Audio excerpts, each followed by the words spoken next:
with the history of what he's done, we can't overlook his past when we make a decision like that. And I think he's just done enough stuff over the years that we've got to draw a line at some point and say, like, this guy should not be playing in poker events. So he's banned. We should ban him from poker.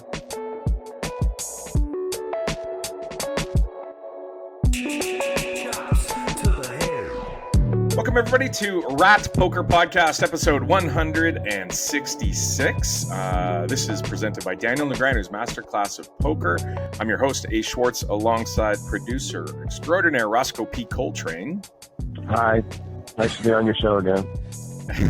Terrence Chan back in Canada after being down the World Series, mixing it up in the limit events. Home now, T. Give us a rundown. Well, actually, why don't we wait? We'll do a little bit of a recap later, but just checking in. Not a lot of fun for you this time? No, not a lot of fun for me. But happy to be back home with the family and doing the art poker podcast or the tar poker podcast. One of those for sure. All right, lots to get caught up with the World Series of Poker. Everybody's in town here in Las Vegas. We are a little more than a third of the way through, I think, the 99 live events and 30 online events. Today, we've got 3 bracelet events running or starting. The 10K 7 Stud Championship. And one of the tournaments we actually talked about when we did the rundown of the schedule earlier in the year. And this is the 1500 Mixed No Limit Hold'em Pot in Omaha Double Board Bomb Pot event. And at the time, we weren't really sure, if I remember correctly, if it was going to be all double board bomb pots or if it was only going to be on the dealer change like the cash games here. So when you play a pot limit Omaha game here in Las Vegas, typically, and other places, typically there is a double board bomb pot hand played on dealer change. So when a dealer comes in, pushes, everybody antes up, and they play a double board bomb pot. For those that don't know what that is, it's a PLO high hand that, again, people ante, and then there's 2 boards. We go right to the flop of 2 boards. It's a split pot game, high only for half the pot for each board, and it's played out normally. And it's actually a really interesting variant because there's all kinds of different strategy things that come into play with position, with board textures, and all kinds of really neat stuff. And actually, Fernando Janandez is, I believe, working on a module for his training stuff for double board bomb pots. So if you do play some PLO stuff, you might want to go over and check that out for sure. But interesting. And actually, there's a cash game here, Terrence. You saw there's a cash game here at the Paris in the cash section that's 5-5 PLO bomb pots only. So it's just only PLO bomb pot hands. Yeah, not only on the dealer change, but every hand. I was meeting a friend for dinner, and I said, like, okay, well, if you're ready to go, I'll just you can wait till your big blind to pick up. And said, there's no big blind. We're playing bomb pots. So yeah. Again, like Adam said, 9 players to every single flop. So I'm sure some people listening at home will be like, oh, we get 9 players at home every flop. My home game every hand. But, right, yeah. Not very often for the stakes that we see double board bomb pot PLO. In here in Vegas, so you can play some pretty high stakes. And obviously, like you said, strategy is going to be very different. When you've got 9 players seeing the flop, you better have the nuts and the redraw to the nuts and all that stuff. You're playing for both boards, which is an important variation, of course, because you've got, if you're just playing one single board PLO, regular PLO, you're going to have a bunch of hands that just don't connect with the board in any way. But here with the 2 boards, you're probably going to have some piece of one board, and it's a matter of obviously trying to scoop like every split pot game. But sometimes you're going to have equity on one board, but not the other. And that's the fun of the game. Yeah, you got to make some pretty big folds too sometimes because you'll have like second nut full house or something, and then nothing on the other board, and somebody shoves on you, and now you're calling to hopefully win half. So yeah, one thing we do know, by the way, Daniel Negreanu, our intrepid co-host, has 0 experience playing this game because if you go back a couple episodes and we read off the schedule, he said, I don't know what a double board bomb pot is. You can listen to whatever our preview episode was, and so he'll find out, I guess, maybe. Yeah. Maybe if he's playing it, I don't know. Maybe he's not. All right, lots to get caught up on. And as I said, the World Series of Poker, in full swing now. First thing to quickly mention was, so we were down here. I was down here with our friend Scott Wilson, and it was the night before the 25K fantasy draft, and we were sitting around having some drinks, and Scotty's like, why don't we put a team in the 25K fantasy draft? And it's like, okay, sounds good. So shot Daniel a message. We signed up and we went in and had a lot of fun. It was great. They drafted it in the Poker Go studios. I believe they live streamed it on YouTube as well. Obviously our first time, and we're probably not as connected as some of the guys there, but obviously, we're not getting the best of it by any stretch, but we're having fun. And I'll quickly mention, I'll run through our team. It's Team Wilson for those that don't know. And it's, if you go to 25kfantasy.com, you can see the standings and the different teams. And we ended up with Adam Hendricks, who is deep in a huge field event. So we're going to get something there. We got Ike Haxton, who's playing the 50K right now. Mike Gordinsky we picked up. Mike Gordinsky went for a lot last year, but he wasn't. He had just had a baby, so he wasn't sure how much he was going to play. I think he tweeted out that he was going to play 15 events or something. So, Gordo playing 15 events is generally going to be higher buy-ins, and he's obviously a great player. So, we were doing the auction, and everybody gets $200 to auction and to buy players with, and there's 19 teams and everybody's drafting 8 players. This thing's going to take 4 or 5 hours. I was trying to speed up a little bit. Instead of bidding, I'm going to bid $1 for Gordo, and now it goes 2 and 3 and 4. Next thing you know, you do that with 170 players or whatever it is. You're there for 6 hours. So I opened the bidding at 20 because I think he went for like 90 or something last year, and I got him for 20. And I'm like, maybe that was the wrong way to do it or something. But yeah, and then I overestimated Landon Tice. Landon and Jeremy Becker have this cross book, and I thought, he's going to go for some amount of money that's more than $10 because he's going to be put in a lot of events by Berkey and et cetera. And I bid him for 10, and everybody laughed at me. Daniel just ripped me apart, saying you could have had him for $1, you wasted $9, and whatever. Anyway, so we wasted a little bit, or I wasted a little bit of the team's money, but we got Adam Hendricks, Landon Tice, Yuval Bronstein, Aram Zobian, Anthony Zeno, Matt Wantman, Gordo, and Ike Caxton are on our team. So we need Gordo to show up, and I believe he's here now. I think he bagged last night in maybe his first event he's playing. So we could have a little bit of a comeback. I think we're sitting in the bottom half of the standings, but hopefully to turn that around here. You're only 3 bracelets out of first place. Well, it's not bracelets only; it's points. But yes, but it's funny. The 10K small field bracelets, they're only worth about 100 points, which is funny because this is so far the year of the field bonus in 25K fantasy. The top guys are almost strictly on field bonuses, except for I think Benny Glauser, or I guess Nick Schulman too. Oh no, Nick got a field bonus. So like Benny being one of the guys who is there by virtue of 2 final tables in 10Ks. Yeah, indeed. All right, so let's jump into some of the highlights from the earlier events, the completed events. We'll jump to event number 5. This is the 1K Mystery Bounty. Huge success, right? People love this format. I know you'll hear the odd pro kind of whining about, so much of the prize pool going to lottery picks, essentially. But it was interesting. There was 18,409 entries in a 1K, right? I mean, that's insane.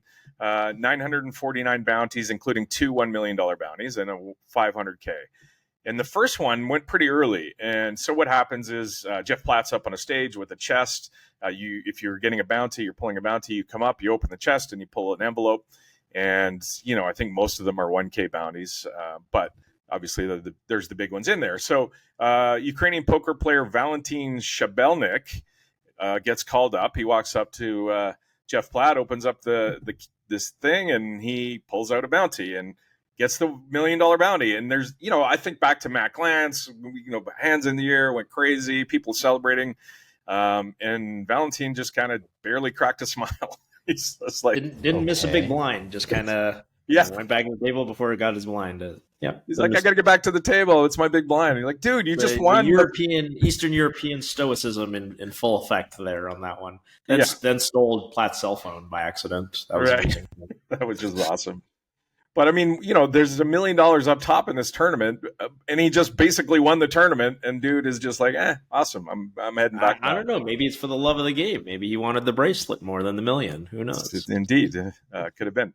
American DJ Buckley then pulled the other Millie later in the tournament and was slightly happier. I mean, he wasn't full, running around the room high-fiving everybody, but he was slightly happier. So, but I thought that was interesting, and again, a huge success this format, and great that they keep it in, and you see it in all sort of tournament schedules now. They're adding these variants of the mystery bounty, so great to see.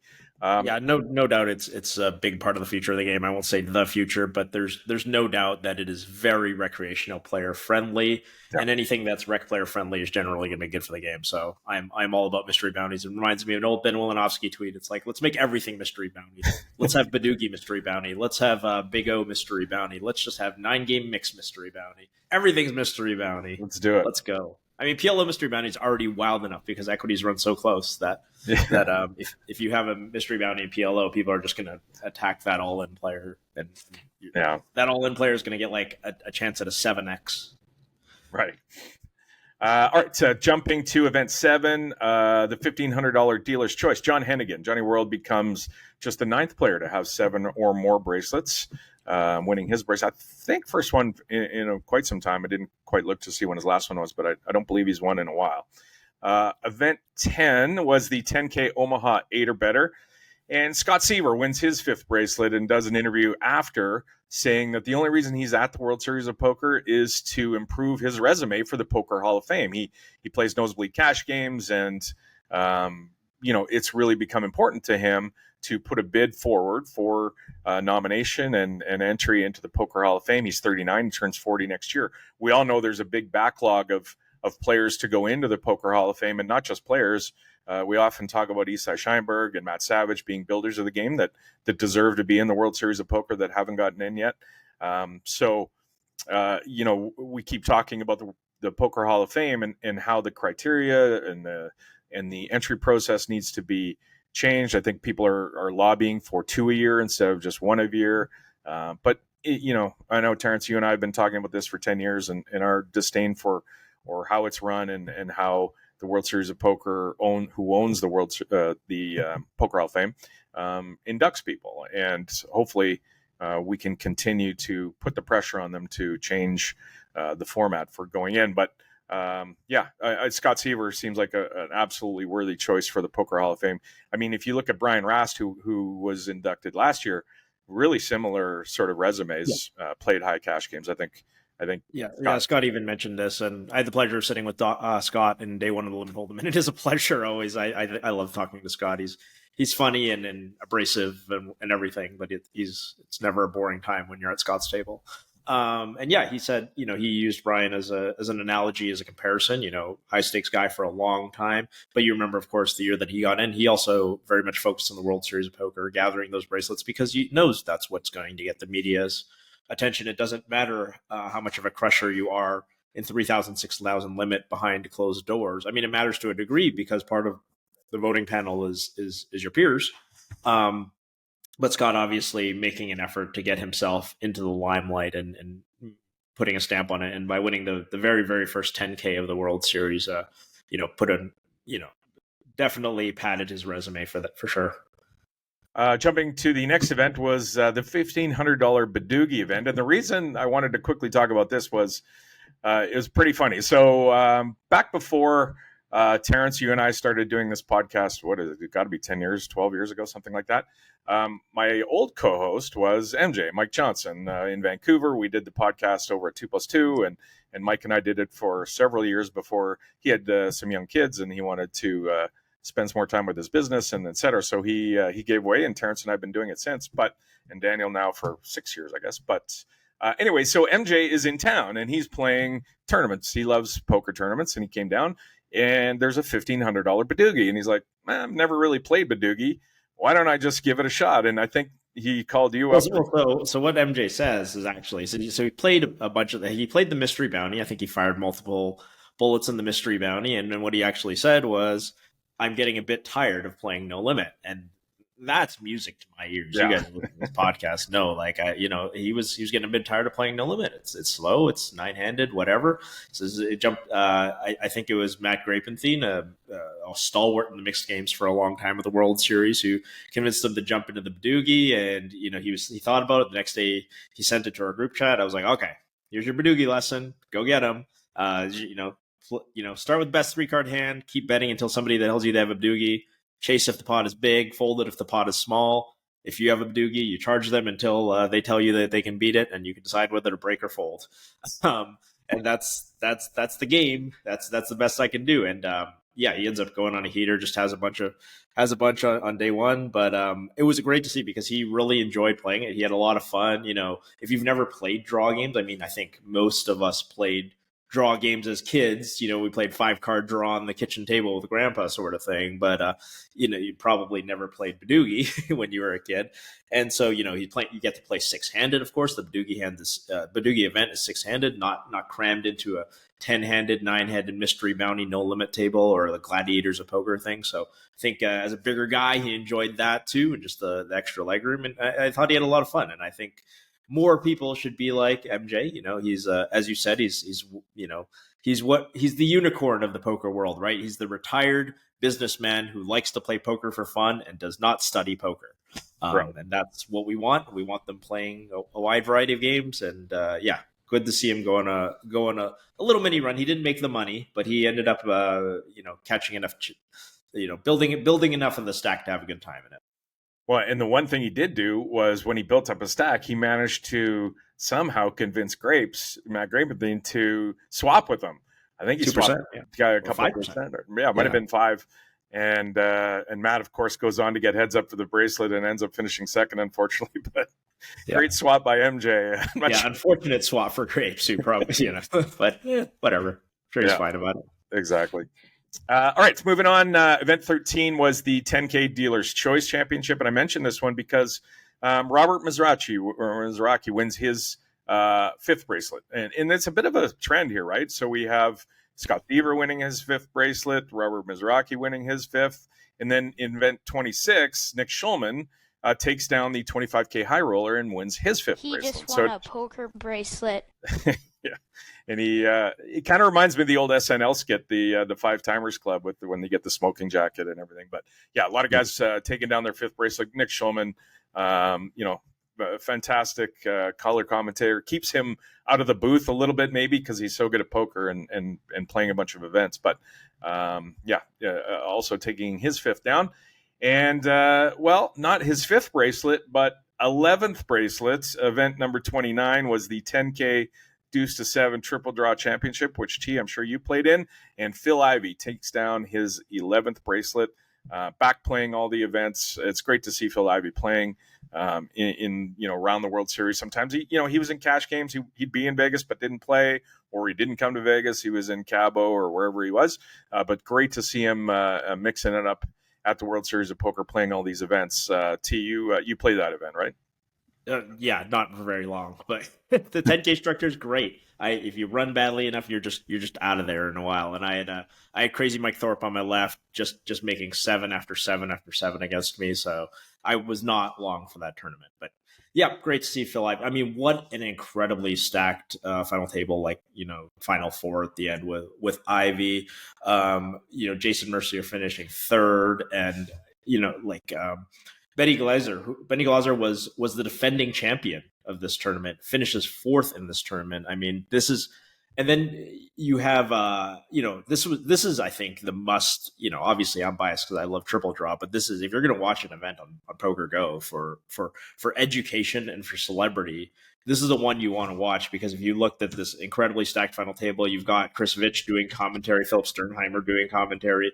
But yeah, just, like a really, really just awesome final table here. And Ivey ended up with a pretty long heads up battle. Not long, maybe an hour and a half, I think, against Danny Wong. Phil was surgical in this thing. I think he had it seemed like, to me, I don't know what Danny Wong's particular Deuce to 7 heads up strategy is, but it really seemed like Danny didn't want to take a lot of creative lines against Phil. It felt like he was playing pretty snug pre-flop for heads up. And that's what happens when you're at the table with Phil Ivey. Like, a lot of people, even really experienced poker pros, get caught up in the aura. And Ivey chipped away. I mean, he definitely ran good too. There were some hands where he made sevens against eights, and he would make a better eight against Danny's eights or something like eights against nines. Danny made second best a lot, so he ran bad. I don't want to go out and say that he was bullied in this heads up portion, but it was nice to see vintage Phil Ivey, doing Phil Ivey things. It's good for the game. You saw, if you watch the replay, how many people were on the rail. I mean, I've been on a rail for quite a few 10K mixed games final tables. They're not exactly the ones that draw the big crowds, like the No Limit final table where everybody's friends and family come out to see. It's usually everybody at the final table, all their friends are playing the tournaments. But if you watch, you gradually start to see the crowd getting bigger and bigger as Phil Ivey closes in. Came back from, I think, one big bet on day 3 to end up closing this one out too. And he made it fitting that he made a wheel to win it, right? Made number one. Caught the deuce to make number one. Got the deuce to make number one, which is first winner photo I think I've ever seen with a guy wearing a bucket hat. So yeah, we'll see. Oh, is that why you're doing the bucket hat That's thing? why Is I got that the bucket hat. I think it's a new poker fashion symbol. Yeah. Yeah, I wish we could have gotten a little bit more of an exit interview from him in the moment. I don't know if that's a Poker Go decision or if Phil didn't want to do one, but we get to hear Phil so rarely actually speak. I think maybe PokerGo.org got a short interview with him a little bit after the fact, but would have been nice to have a little post game with him because obviously like a historical poker event, Ivey winning number 11 to pass Johnny Chan, Eric Seidel, and the late Doyle to jump into second place solely behind who. We don't have to say it. I love Triple Draw too, T. It's a fun game to play, and you mentioned the final table and the stream to watch if you wanted to learn a little bit about Triple Draw. And I'm curious as to a guy who understands the game on a really high level. What are some sort of things that I should be looking for who might not understand that on a deeper level? Like, is it folds on the second draw or breaking specific cards? Like, what did you see in that final table that you think is pretty interesting? Yeah, I've watched a lot more of the three-handed. I didn't have a lot of chance to watch the first day as I was still in Vegas and doing stuff. But I mean, if you it obviously, like, it depends on your level. If you're a very basic triple draw player, you'll learn, for example, to be very careful of hands that don't have a deuce in them. Stuff like that is probably stuff you already know. You have to be very wary of gut shots and draws that have a 6 in them, because those are the hands that make straights. You also get to see some real how the best players in the world handle these real tough decisions. For example, being raised after the second draw when you've got like a 9, that's a really nasty spot to be in. If you've got a convertible 9, do I pitch that 9 and try to draw to like the 7 or the 8 that's underneath it, or do I just kind of hold pat with the 9? You might see some snowing. I didn't see as much snowing three-handed as I kind of thought I would see. So for those who don't know, snowing is a term where instead of continuing to draw to your hand when you haven't made a hand yet, you will just stay pat and bet like you have it. And it's like you can bluff in, of course, every form of poker, but bluffs actually look stronger in draw games because you're choosing not to improve your hand. You're just saying, no, I'm pat and I'm gonna keep betting. And so that's the kind of things you might watch out for. But yeah, this is just a tremendously stacked Final Four you can see on Poker Go with Ivey, Mercier, Glazer, and Wong. And I'd especially pay attention to Benny Glaser. Like, he makes very few mistakes in this game. Was the defending 10K champion, finished 4th. That's a hell of a defense. So yeah, I mean, I'll be studying this final table for sure. Snowing typically, I guess, if you've got a lot of blockers, right? If you get dealt 3 deuces right off the top or something. Yeah, like that. The main things you're looking for when you're snowing are when your draw doesn't improve very well, like it's not very good. So for example, a 3, 4, 5, 6 with a pair of 6s, that's obviously like a hand where the best hand that you can make is an 8-6. And you can only make it with an 8. So it's not a very strong draw, but of course, if you've paired cards along the way, that's an opportunity to snow. And some people will snow, say in heads up, if they've got like deuce, deuce, deuce, queen, jack, right? Which is actually, I think, a hand that Danny Wong actually picked up when he was too shallow to actually effectively snow, because they were almost all in at that point. Because as we said, a deuce is a key card. So if you can be very confident your opponent does not have a deuce, the strongest hand they can possibly make is 3, 4, 5, 6, 8, which is a pretty strong hand, but it's very hard to make exactly that hand. Most likely, you are going to make very rough 8s and 9s, which are, nines are basically barely bluff catchers in a lot of situations. All right, so let's move on to some other World Series poker stories, and the first one that broke was an event or something that happened in the 1K Mystery Bounty. And poker player James Chen, he was playing in the tournament and noticed a guy to his left, I believe, open up GTO Wizard on his phone, and he took a picture of this player with GTO Wizard open on his phone and tweeted it out to the poker community and asked, basically for clarification, what's going on here? Is this allowed? And it came out through discussion that the TDA rule, the Tournament Directors Association rule, is that a player can do this between hands. The World Series of Poker rule is a little bit different, and you can't do it during a hand, just like you can't with the TDA rules. But the World Series of Poker says we reserve the right to further penalize a player for using RTA, GTO, in other situations in our sole and absolute discretion. So, yeah, I mean, the World Series kind of leaves it nebulous if you can do it between hands. They haven't clarified it. I think this rule probably needs some clarification. But, all in all, it should be just banned within a casino. Like, you shouldn't be able to use GTO Wizard. This is ruining online games, and we don't want this happening in the live event. T, what did you think of this story? Yeah, at the very, very least, away from the table, right? I mean, you're saying at a casino, I think that might be a bit much. If somebody's on the rail like 30 feet from their own table and they want to consult the stuff, I don't really have a problem with it.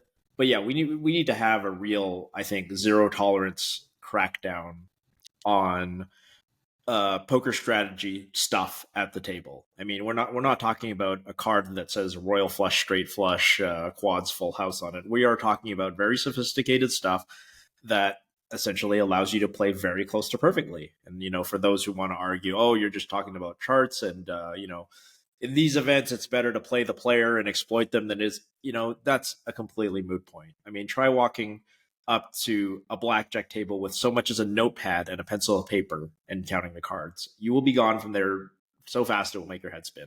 And we are talking about very sophisticated stuff. It cannot be allowed to go on. It cannot be allowed. I don't care if it's between hands, because one of the problems with trying to enforce it between hands is that stuff actually does not really get enforced between hands. I mean, I play the World Series of Poker events. The number of times people are still texting while they have cards in front of them, there is the vast majority of the time. And that's technically against the rules.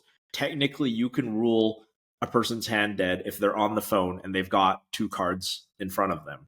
In practice, this does not ever happen. And I think it's good that it never happens, because I think 99.9% of people, when they're on their phone, when they just got 2 cards in front of them, they are making plans with their friends on dinner break. They are texting the wife and kids to see how things are going at home. They are doing their business stuff. They are watching the NBA finals or the NHL finals on their phone. They are doing something completely innocent. They are not looking at solvers. They are not trying to get information from anybody else.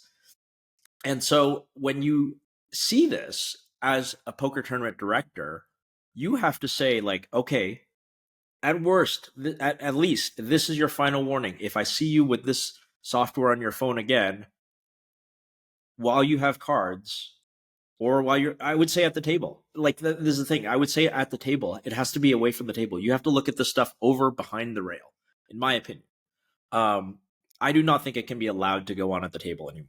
It's just, and if you look at what ends up being the fallout, you mentioned James Chen took a picture of this player, and obviously social media being what it is, everybody was like, oh, that's so-and-so. I don't know the guy's name. And he came out and he said, like, look, I was just trying to log into my app so that I could share the access with my friend or whatever like that. Maybe he's telling the truth. We have no idea. But the fact is, if we're not here to sit there and guess whether this guy was looking up his spots so that he would know his exact ranges on the next hand, or whether he was being honest and saying, like, oh yeah, my friend just needed to use this login. We have no idea. We can't be in the business of enforcing what this person intended to do while they were on their phone looking at a solver.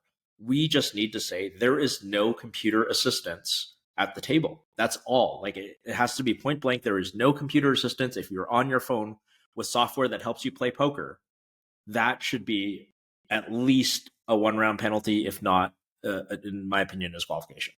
Yeah, and Caesars has the ability to trespass somebody who does this, right? So if they want to, every casino does, yeah, right. But I'm saying Caesars has the ultimate handle here because they're on the World Series of Poker, and people are at the World Series of Poker. So if you get trespassed from, Aria or something, that sucks if you're a poker player because they have a great game, but it's not the same as being trespassed by Caesars for the World Series of Poker. And so that's the ultimate hammer here, I think, for Caesars, is to say, hey, you can't do this. If we catch you, we can DQ you up to trespass you.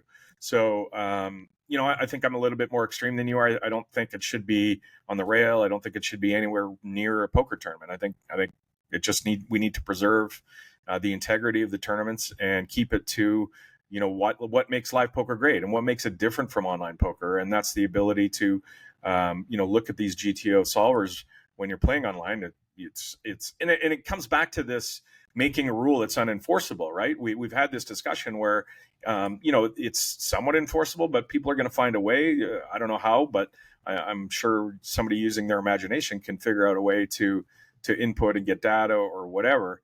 And I think back to even, Terrence, before we had delays on streams, taking your phones away. Does everybody want to take their phone away? Well, I remember you played a final table in a bubble where they took everybody's phone away because there was no delay. And so you were in a crazy draped off room and you played, I think it was Putnam and Hold'em or something.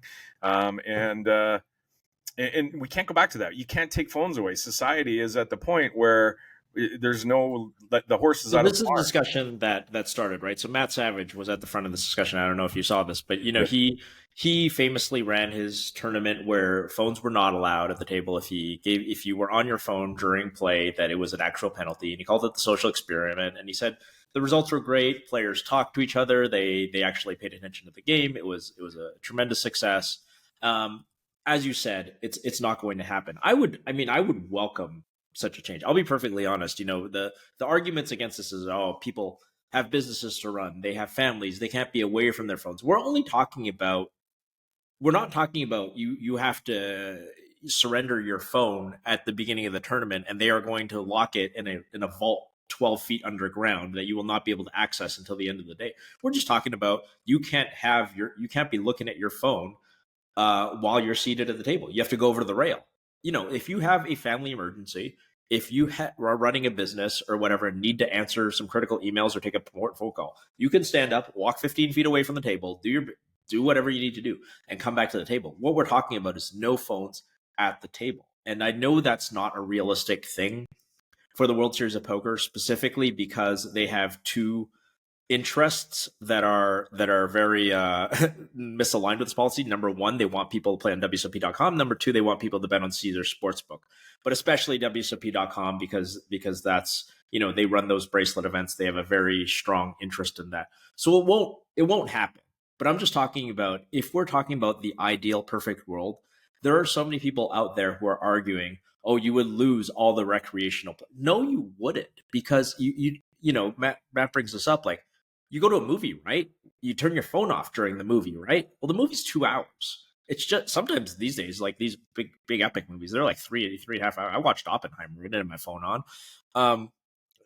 You got a break every 2 hours. Not to mention, you can just walk away from the table. I mean, you see a pot where cutoff raises, button calls, big blind calls, flop comes like Jack 9-7. Two-tone, like this isn't going to be a pot that's going to be over anytime soon. The way they play No Limit, this pot's not going to be over anytime soon. You can go over to the rail and answer email. That you're going to be back for the next stand. I would love to see it. The only strong arguments that I've seen against phones at the table, number one, of course, people are wanting to play online, while they play, and also the vlogging thing. Vlogging's done a lot of good things for poker, and a lot of people want to be able to vlog at the table. And I certainly have some sympathy for both of those arguments. But honestly, like, as a guy who spends too much time on his phone while he's playing poker, I would be fine if we all played under the rules that you can't have your phone in the tournament area. I see honestly nothing wrong with that. Yeah, I can't disagree at all. And I think some of these, like GTO Wizard is the main piece of software that's used here, and they can ring fence for casinos if they want to. So I don't know if they would agree to that, but maybe there's some sort of they can and they can't. I mean, geolocation is not a perfect science, but even if they did, I mean, I just feel like they're putting themselves at a competitive disadvantage against any other bad actors. It was the same as this thing that we had conversations about when we talked about online poker and RTA and putting in a delay for RTA and stuff like that. The problem is only the responsible, ethical companies will actually agree to this, and that will just drive people towards the less responsible app creators. And poker solving these days, I mean, while it's still technically challenging, it's not the way it used to be, where it was actually like really difficult to create solvers. It's a lot of people know how to do it now. All right, moving on. There's it seems like it's a bunch of controversies that we're talking about. Controversy week. Borderline cheating. The second one was some marked cards. I believe was it Mike Holtz who mentioned that a bunch of cards were marked at his table. And it goes to the quality of the cards. But T, what did you see with that one? Yeah, so the original tweet from Mike Holtz, who's again one of these online guys who also plays live. He says he's 10 hounds sitting down into the Parliament Omaha 8 or better for the 1500 event. Every ace, deuce, 3 or 4 in both games were marked. And there's a woman who plays mixed games, grabbed both decks and was able to identify every ace through 4 from a face down cards. The floor replaced the deck and told us they were not going to investigate at WSOP. This obviously drove up a lot. I mean, last year I think we had a potential marked cards issue with Martin Cabral that we talked about. So yeah, this was, obviously it's unfortunate to see. At the same time, the WSOP did make a statement that said they were going to investigate and they were not going to make the results public. And I think that's a totally reasonable point of view from the WSOP's side, because once you say that there is an investigation, and you certainly can't name specific people. I mean, there's all kinds of legal reasons you can't do that. Unfortunately, it puts the players in a position where we just have to trust that they're doing what they're doing. And not being like, oh yeah, whatever, we don't care about this stupid 1500 event. We don't care about the players. We just have to trust that the WSOP does care about the integrity game. And I think at the end of the day, they do. But I think, they could certainly, the perception that things are sketchy is not a perception that they want. So it's something that they have to constantly combat. And, we're going to talk about the next and the last, I guess, controversy of this, which I think was one that they handled a lot better or one that they could have handled a lot better. Yeah, and I think especially in a game where you're squeezing wheel cards all the time, and the aces are the ones handled. Like nobody's handling the 10 of clubs very often. You shouldn't really be squeezing it. I mean, you're the 08 guy, but I mean, you shouldn't really be squeezing. It's not draw where like you're getting a new card. Like you have to look at your card before your cards before the flop. That's what I mean. Yeah, that's when they get. Yeah. So I mean, it's not like in draw. We talk about squeezing is where you put your thumb over the index and you see how many spots it has and what suit it is. That's what Adam often means by squeezing. But in Omaha 8 or better, of course, you've got to act before on your first 4 cards are the only 4 cards you get, and you can't just look at the pips to decide what you have, because that's not going to work. No, but yeah, those cards do get used more. Your point is that those cards are the cards that will get used more, and that they're more affected by the play. So if you do get dealt ace, deuce, 3, 4 double suited, and the hand doesn't go your way, and you end up getting quartered or whatever, you might be a little tense and squeeze up the cards and throw them in the mud. That being said, I've played with the cards at this year's World Series of Poker. They seem fine. They did get marked once in a while in events that I was playing, usually discovered pretty quickly. But it is not that easy to mark good quality plastic cards by accident. So a lot of the times that you're doing, either you're really angry and you really gave those cards a squeeze, or you're trying to do it on purpose. I mean, I don't think I've ever marked a card by accident, and I'm not the hardest squeezer in the world. I mean, I just look at my cards and I don't get super emotional about results. So maybe I'm not the one that's destroying the deck, but it's not that easy to squeeze them. They're decent quality cards. Yeah, they're Copac cards, right? I think I played the 1500 horse, and we had a couple of times I pulled a card out and I ripped it in half because it was in such Yeah. bad shape, but I didn't want them to use it and, it's still good, or, the dealer take it back. Yeah, you should always do that. If you see a marked card, just bend it, or at least. Just destroy the card, and then the floor will come over and replace the deck. But when for a player to be able to name all the ace 2 3 4, that's pretty crazy. Like, that's a really badly marked deck, and somebody needs to figure out what's going on there, or at least stand there and watch people for a little while to make it clear that that's not going to be tolerated. But I think to your point, getting the highest quality cards is a big help for that.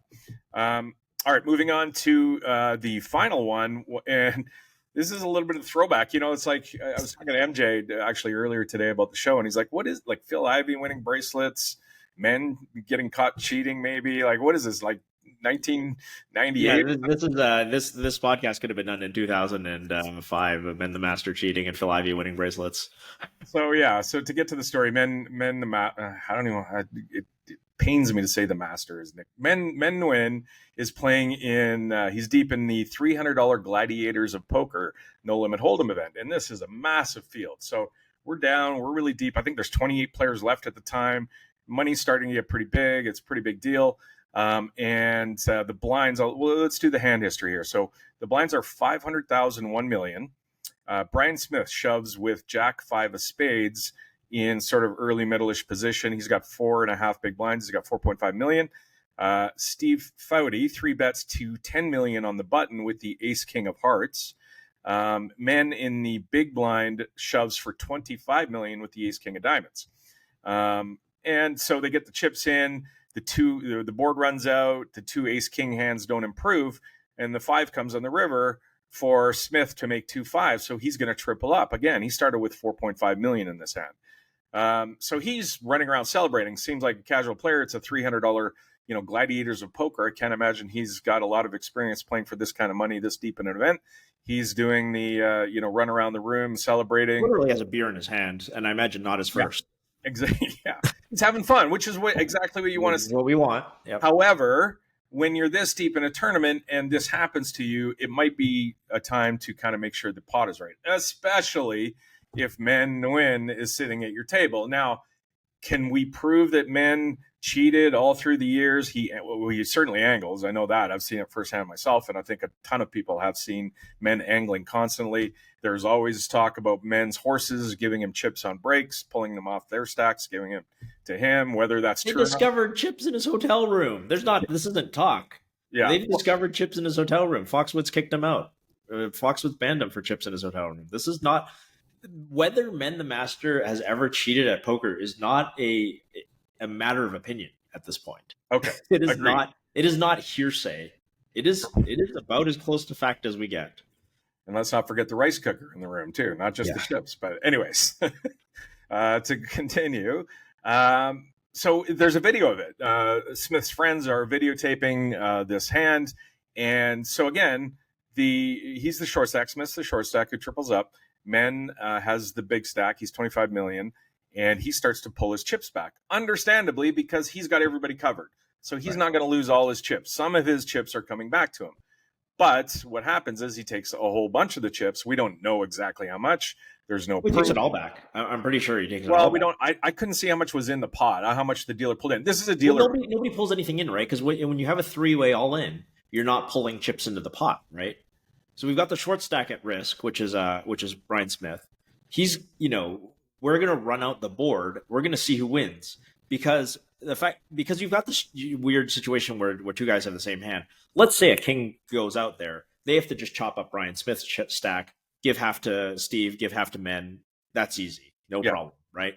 But because we've got the situation where Men's got Steve Foudy covered and Foudy has Brian Smith covered, it's whatever, a little bit more complicated, but it shouldn't still be that hard. It should be 4.5 million out of Steve's stack and 4.5 million out of Men's stack. Where it would really be complicated is if say Steve Foudy had ace queen or Men had ace queen, and then Men's getting a refund because of a side pot and all this stuff. But because we know exactly they have the same hand, that money just comes back to them. 4.5 million out of both stacks. It should be easy as pie.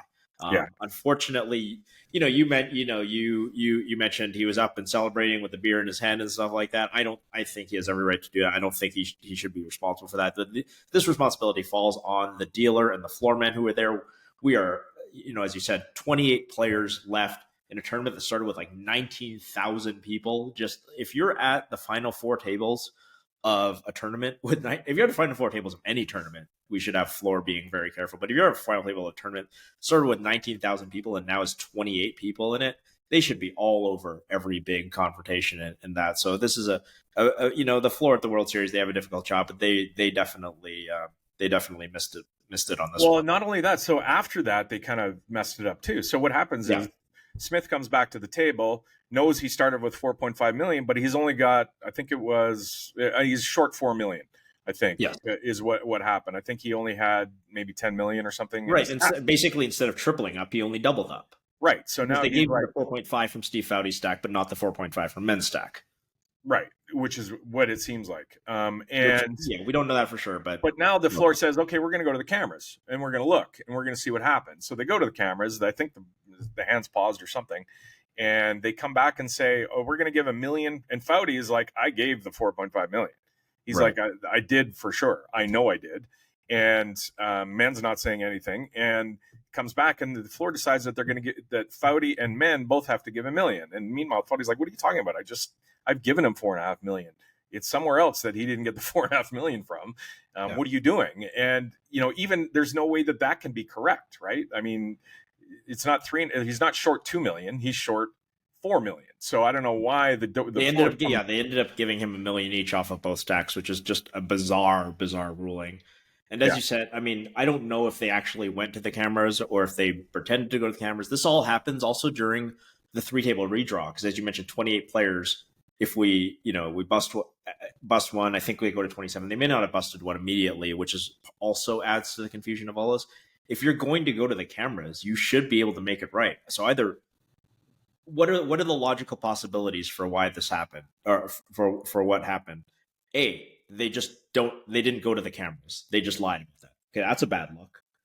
B, they went to the cameras and they could not determine what happened. Well, that's also a bad look because it means that the cameras don't have enough resolution, or weren't able to pick up what happened where it should be overhead. I mean, it's like, this is just one of these things. It's like, why do we pay rake, right? We pay rake to have a secure game in a safe, secure environment. And yes, we have responsibilities as players, to ensure that bad things don't happen to us, to ensure that we don't get angle shot. But at the end of the day, we have to be able, if the World Series of Poker also has a responsibility in turn to us, to protect us, the players, from things that go wrong. So whatever it is, I think it's a very bad look. They did not stop the play for long enough. I think I read an interview with Brian Smith, and Brian Smith was friends with another guy, had become friends with another guy at the table. And that guy at the table, he was short stacked. The blinds are going up. This is basically a super turbo the Gladiators tournament. It's a 3-day tournament that knocks out 28,000 players. So you can imagine the structure is really fast.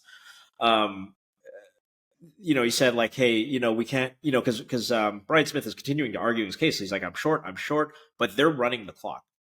They've got to pause this and they've got to make it right. Once multiple players at the table realize something's wrong, you got to pause it. You got to pause this tournament. You got to make sure it's right. Send everybody on a 45-minute break. It's fine. It's more important to get it right. And I think they really dropped the ball on this one. Yeah, totally agree. If you're playing at a table with men, I guess just keep an eye out and scrutinize everything. It begs the question, of course. So the big question is, should Men the Master be banned from the World Series of Poker, and should Men the Master be banned from poker? Right? How do you so have we proven that he shorted the stack? Is it No, well, that's the problem with this particular situation is we don't have all of the evidence. The only people that should have all of the evidence are the people who run the cameras at Horseshoe. And so they're not going to tell us. But if they're able to see that he did this on purpose, look, we have a guy who's got a history of having chips found in his hotel room. We've got so much circumstantial evidence that he has cheated at poker and that he has not demonstrated remorse for this, right? If this was another 70-year-old man who was just sort of active, where there was the potential to act confused, and now Men is a 70-year-old man himself, maybe he was genuinely confused. Maybe he didn't mean to do anything. Maybe he's completely changed his ways and he's as straight as an arrow. Let's say it's possible. But we just can't, with the history of what he's done, we can't overlook his past when we make a decision like that. And I think he's just done enough stuff over the years that we've got to draw a line at some point and say, like, this guy should not be playing in poker events. So he's banned. We should ban him from poker?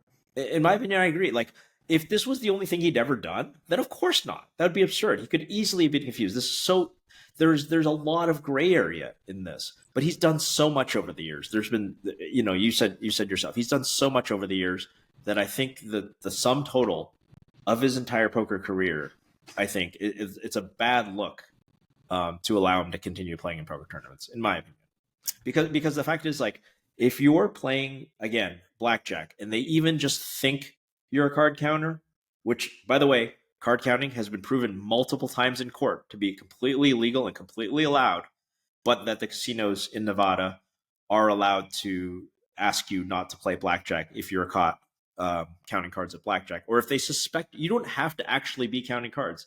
They could just suspect you of counting cards. The guy next to you could be counting cards, and if you just increase your bet when he increases his bet, and you've never counted cards in your life, you're still probably toast if he's toast, because you're basically playing a winning strategy at the blackjack tables. So if you can 86 a guy for an accusation that he might be counting cards in his brain, mind you, in his just keeping track of cards in his brain, then all the shit that Men the Master's done over the years, how can that not be worthy of a ban?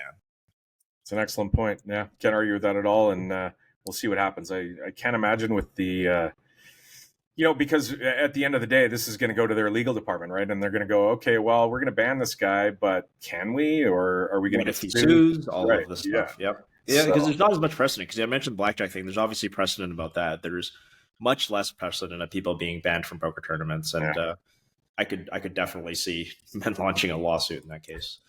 For those who want to see the video, Ross is going to put up the video, and for those who are on the audio version of this, we'll put a link to the videos in the show note, and you can be the judge yourself. Like I said, in my opinion, and in Adam's opinion too, it's not absolutely clear what Men did and whether it was intentional, but you can take a look at it for yourself. Indeed. All right, just to recap some results. Terrence Ubricht, I've only played one event. Daniel has 6 min cashes, so he's gone deep, and actually in some like $600 buy-ins.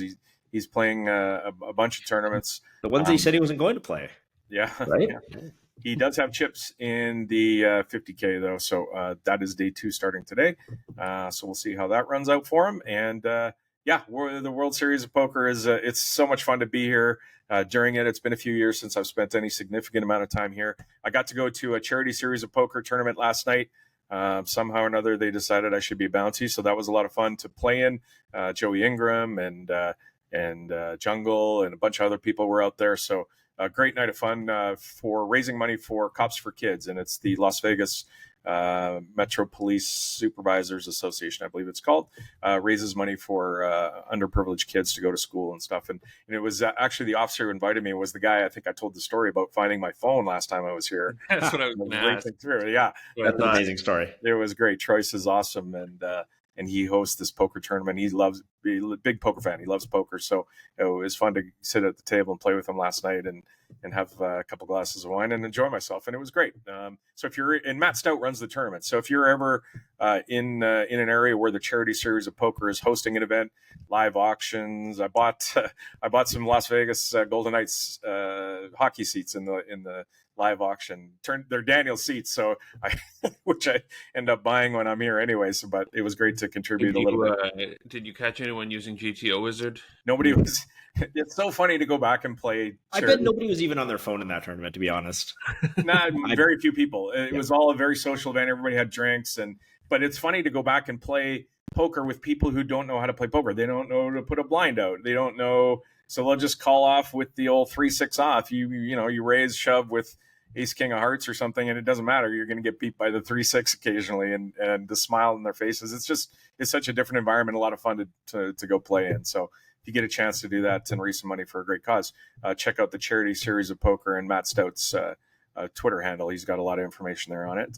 And yeah, played a little bit of golf, enjoying myself down here. So if you're down here, shoot me maybe my DMs are open on if you want to go for a drink, maybe catch up for friends, and we'll do that. Terrence, you're not coming back?